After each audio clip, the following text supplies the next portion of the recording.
السلام علیکم ناظرین، میں ہوں آصف علی خان۔ اگر آپ اپنے بچوں کو ڈراتے یا دھمکاتے ہیں تو یہ ویڈیو آپ کے لیے بہت ضروری ہونے والی ہے۔ دیکھیے، بچوں کو جب ہم ڈراتے ہیں نا، نارملی ہم بہت لائٹ لیتے ہیں اس کو، کہ ڈرا دیا کوئی بات نہیں، کوئی جن سے ڈرا دیا، کوئی ہارر مووی سے ڈرا دیا، جی فلاں جن آ جائے گا وہ لے جائے گا، ٹھیک ہے، بلی آ جائے گی، ڈاگ آ جائے گا۔ یہ سارے جو خوف ہوتے ہیں یہ fear of unknown create کرتے ہیں۔ یہ فیئر آف ان نون کیا ہوتا ہے کہ آپ کو پتہ ہی نہیں چلتا کہ بعد میں آگے چل کے یہی خوف، چونکہ یہ فیئر آف ان نون ہے، کیونکہ بچہ جانتا نہیں ہے کہ کون مجھے کہاں لے کے جائے گا، اس نے کبھی جن کو نہیں دیکھا، ٹھیک ہے، تو یہ خوف پھر اس کو ساری زندگی اس کا پیچھا نہیں چھوڑتے۔ وہ ساری زندگی ہر وہ کام جو اس کے لیے نیا ہو، یعنی ان نون ہو۔ اب فیئر آف ان نون کا مطلب ہر وہ کام جو ان نون ہو، پہلی مرتبہ کسی سے ملنا ہے، اسٹرینجر ہے، اجنبی ہے، میٹنگ ہے، پریزنٹیشن ہے، اب آٹومیٹکلی وہ خوف کھائے گا۔ کون سا خوف؟ جو وہ بچپن میں خوف ہوتا تھا نا اس کو، کہ جب آپ اس کو ڈراتے تھے اور وہ آپ سے آ کے گلے لگ جاتا تھا، یا ڈر سہم کے کہیں کونے میں بیٹھ جاتا تھا، یا رات کو سوتے وقت ڈر جاتا تھا، ٹھیک ہے، اور آپ سلانے کے لیے ڈراتے تھے اس کو، تو یہ ساری چیزیں، یہی وہ فیلنگ اس کو بعد میں آتی ہے لائف میں۔ اس کو کہیں جانا ہے، لیٹ سپوز اس کو آؤٹ آف کنٹری جانا ہے، وہ اس کنٹری میں پہلی مرتبہ جا رہے ہیں، تو آٹومیٹکلی وہ خوف اس کے اندر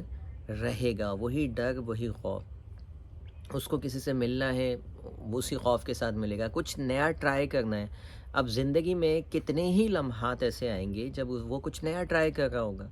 نئی جگہوں پہ جا رہا ہوگا، نئے لوگوں سے مل رہا ہوگا، نئے اسکول، نیا کالج، نئی یونیورسٹی، نئی جاب، کتنا کچھ ہوگا اس کی زندگی میں نیا۔ ہر نئی چیز چونکہ اس کے لیے ان نون ہے، تو وہ وہی خوف کھائے گا جو آپ نے بچپن میں اس کے اندر ڈالا تھا۔ لہٰذا یہ جو بچپن کے خوف ہوتے ہیں نا، جس پہ ہم مزے لے رہے ہوتے ہیں بچوں سے، ڈرا ڈرا کے مزے لے رہے ہوتے ہیں، تو یہ خوف بچوں کے اندر ساری زندگی اس کا پیچھا نہیں چھوڑ رہے ہوتے۔ بعض اساتذہ بھی یہ کام کر رہے ہوتے ہیں، بعض مسجد میں پڑھانے والے مولوی حضرات بھی بچوں کو ڈرا رہے ہوتے ہیں۔ ابھی ریسنٹلی ایک کیس میرے پاس آیا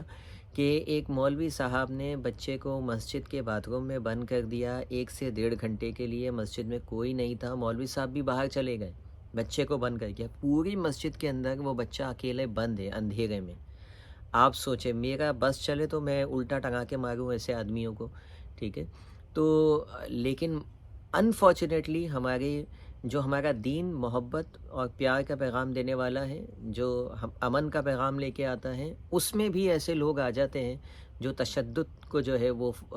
کا راستہ اختیار کرتے ہیں، بچوں کو دین سے دوری کر دیتے ہیں۔ میں یہاں امریکہ میں ہوں، یہاں کئی بچوں سے میں ملا ہوں، نوجوانوں سے، جنہوں نے دین چھوڑ دیا، آلموسٹ وہ دین سے پھر گئے ہیں،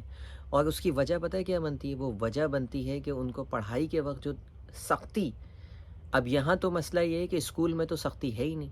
بالکل بھی مارا پیٹا نہیں جاتا، اور یہاں پہ امریکہ میں بیٹھ کے بھی مولوی صاحب بچوں کو مار رہے ہوتے ہیں ہاتھوں پہ، اور ان کو سزائیں دے رہے ہوتے ہیں، تو یہاں کا بچہ تو پہلی فرصت میں بھاگتا ہے، بولتا ہے بھائی یہ کون سی جگہ، یہ کون سی پڑھائی آ گئی۔ تو اس ملک میں آ کے رہنے کے باوجود بھی ہماری سوچ نہیں بدل رہی، ہمیں وہ مذہب جو ہے نا مار مار کے ہی پڑھانا ہے۔ خیر، یہ موضوع تھوڑا سا ہٹ کے ہو رہا ہے، لیکن جس چیز سے بھی خوف آپ دلائیں گے، بچہ اس چیز سے بھاگے گا، ان نون خوف کو ڈیولپ کرے گا، اور پھر کیا ہوگا کہ وہ زندگی بھر وہ ہر نئی چیز کو ٹرائی کرنے سے ڈرتا رہے گا۔ لہٰذا اگر آپ بچے کو کسی بھی حوالے سے ڈراتے ہیں، کسی بھی حوالے سے، اس کو سلانے کے چکر میں، اس کو پڑھانے کے چکر میں، ٹھیک ہے، اس سے کوئی کام کرانے کے چکر میں، کسی ڈاگ سے، کسی کیٹ سے، کسی جن سے، کسی اللہ بابا کے نام سے، آج سے ہی بند کر دیں اس کو، آج سے ہی بند کر دیں۔ آگے ہم ویڈیو میں بتائیں گے کہ اگر آپ نے ایسا کوئی خوف بچے کے اندر ڈال دیا ہے تو اس خوف کو کیسے ریکور کریں، اس کو کیسے نکالیں، تاکہ یہ ان نون کا جو خوف بچے میں آ گیا ہے وہ اس خوف سے بچہ باہر آ پائے۔ ملتے ہیں انشاءاللہ کسی اور ویڈیو میں۔ Thank you for watching. اگر آپ کا کوئی سوال ہو تو آپ بالکل کامنٹ باکس میں وہ سوال کر سکتے ہیں، ہم اس سے بھی ریلیٹڈ ویڈیو بنانے کی کوشش کریں گے۔ جزاک اللہ۔